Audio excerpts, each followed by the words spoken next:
నమస్తే. Welcome to Suman TV. నేను మీ యామ్ని. ప్రస్తుతం మనతో ఉన్నారు ప్రముఖ ఆధ్యాత్మికవేత్త, ఆస్ట్రాలజిస్ట్ డాక్టర్ శ్రీమతి కోనాల భాగ్యలక్ష్మి రెడ్డి గారు ఉన్నారు. వారితో మాట్లాడదాం. నమస్తే అమ్మా. నమస్తే అమ్మా. అమ్మ, ఇప్పుడు మనకి ఈ నెలలో పౌర్ణమి కూడా ఉంది కాబట్టి అసలు పౌర్ణమి రోజు ఏ విధంగా చేయడమ్మా అసలు? ఓం శ్రీమాతా శ్రీ మహారాజ్ఞి శ్రీమత్ సింహాసనేశ్వరి చిదగ్నికుండ సంభూత దేవకార్య సముజ్యత. అమ్మవారిని ఆరాధించాలి అంటే ఇచ్ఛాశక్తి, జ్ఞానశక్తి, క్రియాశక్తి స్వరూపమైనటువంటి అమ్మవారిని మనం ఆరాధించడం పౌర్ణమి రోజున చాలా చాలా లలితా సహస్రనామం పారాయణ చేయడం చాలా అత్యంత ప్రీతి అన్నమాట అమ్మవారికి. అది చేయండి, అద్భుతాలు మీకు జరిగిపోతాయి అన్నమాట. అమ్మ, ఇప్పుడు పౌర్ణమి రోజు అమ్మవారికి పూజ చేస్తూ ఉంటాం. ఇంకేం చేస్తారమ్మా? పౌర్ణమి రోజు అరుణాచల శివ అరుణాచల శివ అరుణాచల శివ అరుణ శివం గిరి ప్రదక్షిణ చేస్తారు చాలామంది. పౌర్ణమి రోజున గిరి ప్రదక్షిణ అనేది చాలా చాలా ఉత్తమమైనటువంటి విషయం. అందువల్ల ఆ యొక్క గిరి ప్రదక్షిణ వెళ్ళి చేసేవాళ్ళు చాలామంది పౌర్ణమి పూట చేస్తారు. అదొకటి మంచి విషయం. మూడవ విషయం ఏమిటంటే కనుక సత్యనారాయణ స్వామి వ్రతం చేస్తారు పౌర్ణమి రోజు. సత్యనారాయణ గోవింద మాధవ సాయి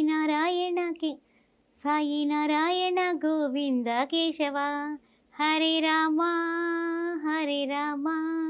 రామ రామ హరి హరి అని ఆ యొక్క రామ కృష్ణ సమేతుడైన శ్రీమన్నారాయణుడైనటువంటి సత్యదేవుడు వ్రతం పౌర్ణమి రోజున చేసుకుంటారు. అది చాలా చాలా ఉపయుక్తమైనది. అంతేకాకుండా పౌర్ణమి అనగానే మనకి ఏమిటండి చెప్పండి, ఇప్పుడు ఏ మాసంలో అయినా సరే ఆ మాసంలో ఉన్నటువంటి ముఖ్యమైనటువంటి ఆ మాసం పేరు మీద ఆ నక్షత్రం వస్తేనే, ఇప్పుడు సపోజ్ పుష్యమాసంలో వచ్చే పౌర్ణిమ పౌష్య పౌర్ణిమ, పుష్యమాసమే పౌర్ణమి రోజున పుష్యమి నక్షత్రం ఉంటుంది. అర్థమైందా? మాఘమాసంలో వచ్చింది అనుకోండి మాఘ పౌర్ణిమ, అలా ఉదాహరణకి. అదేవిధంగా మనకి ధనురాశిలో ఉన్నటువంటి మకర రాశిలో నుంచి మకర రాశిలోకి వచ్చేస్తాడు కదా ఈయన. అదే కాకుండా ధనురాశిలో ఉన్నాడు అనుకోండి, అప్పుడు వచ్చేది మృగశిర నక్షత్రంలో వచ్చేటటువంటి పౌర్ణిమ. అలాగ నక్షత్రం కూడా అప్పుడు తిథి వార నక్షత్ర కరణ యోగాలే పంచాంగం అయితే దాన్ని మనం విశ్వసిస్తాం. కాబట్టి జ్యోతిష్య శాస్త్ర ప్రకారం పౌర్ణమి రోజున చండీ హోమాలు చేయాలి. పౌర్ణమి రోజు అద్భుతమైనటువంటి ఫలితం. ఎంత పాజిటివ్ ఎనర్జీయో తెలుసా? ఇంట్లో వివాహాలు కాకపోయినా, పెళ్ళిళ్ళు కుదరకపోయినా, దగ్గరగా వచ్చే సంబంధాలు తప్పిపోతున్నా, జాతక దోషాలున్నా, అదేవిధంగా పిల్లలు పుట్టి బ్రతకకుండా ఉన్నా అమ్మవారిని ఆరాధన చేయాలి. ఇందాక ముందు చెప్పాను నేను అమ్మవారిని యా దేవి సర్వభూతేషు మాతృరూపేణ సంస్థిత నమస్తత్వే నమస్తత్వే నమస్తత్వే నమో నమః. యా దేవి సర్వభూతేషు లక్ష్మీరూపేణ సంస్థిత నమస్తత్వే నమస్తత్వే నమస్తత్వే నమో నమః. యా దేవి సర్వభూతేషు శక్తిరూపేణ సంస్థిత నమస్తత్వే నమస్తత్వే నమస్తత్వే నమో నమః అని అమ్మవారు నిద్రారూపంలో ఉంటుంది, శ్రద్ధారూపంలో ఉంటుంది, మాయాస్వరూపిణి ఆవిడ లేని పరిస్థితులు లేవు. కాబట్టి శ్రీకృష్ణ భగవానుడు సోదరి కూడా అమ్మవారే కాబట్టి యోగమాయ రూపంలో. అందువలన ఆ రోజున అమ్మవారిని మీరు లలితా సహస్ర రూపంలో చేస్తారా, శ్రీ మహాలక్ష్మి ఆరాధన చేస్తారా, ఎలా చేసినా కూడా తిరుగులేనటువంటి శుభ ఫలితాలు పౌర్ణమి రోజున అమ్మవారి ఆరాధన చాలా శ్రేష్టం. పౌర్ణమి చంద్రుడు కరెక్ట్గా మనకి రాత్రి 8 గంటలకి అలాగా మంచి చంద్రుడు కనిపిస్తున్నాడు అనుకోండి, అప్పుడు ఏం చేస్తారో తెలుసా? పాలతో చేసిన పాయసం. అంటే ఎన్ని నీళ్ళు వేసి అన్ని పాలు వేసి పాయసం కాసుమా, ఎన్ని బియ్యం వేసినా సరే పాలతో, ఆవు పాలతో ఉడకబెట్టండి. పెట్టి చక్కగా పంచదార వేసి, ఆ తర్వాత బెల్లం వేసినా పర్వాలేదు, యాలకులు అమ్మవారికి ఇష్టం కదా, యాలకులు వాసన అంటే ఇష్టం కదా, తర్వాత డ్రై ఫ్రూట్స్ ఏమేసుకున్నా ఆ ప్రసాదాన్ని తీసుకెళ్ళి చక్కగా ఆకాశంలో కనిపిస్తున్న చంద్రబింబం దగ్గర పెట్టండి. అదేవిధంగా ఆవు పాలు ఇంత పటికి బెల్లం ముక్క వేసి చంద్రుడి దగ్గర పెట్టండి. ఇవి తీర్థ ప్రసాదాలుగా లలితా సహస్రనామం పారాయణ చేసి 5 సార్లు చేస్తారా, 3 సార్లు చేస్తారా, 11 సార్లు చేస్తారా, మీ ఇష్టం, మీ ఓపిక, మీ ఇష్టం. ఆ రోజున చక్కగా ఉదయం నుంచి ఉపవాసం ఉండి చేసేవాళ్ళు కొంతమంది, కొంతమంది ఏమిటంటే అల్పాహారం భుజించి రాత్రికి భోజనం చేసేవాళ్ళు కొంతమంది.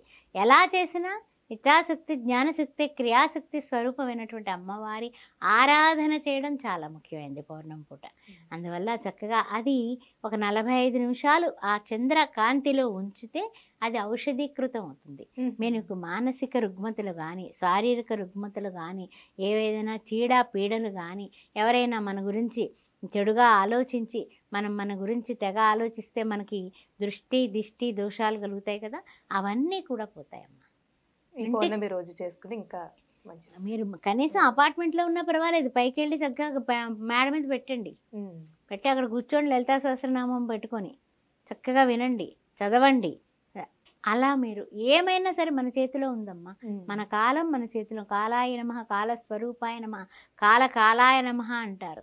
అలాంటి పార్వతీ పరమేశ్వరుని ఇద్దరిని కలిసి పూజించిన, శివ కుటుంబాన్ని పూజించిన పౌర్ణమి పూట అన్ని విధాలా కూడా మీకు సక్సెస్ రేటు పెరుగుతుంది.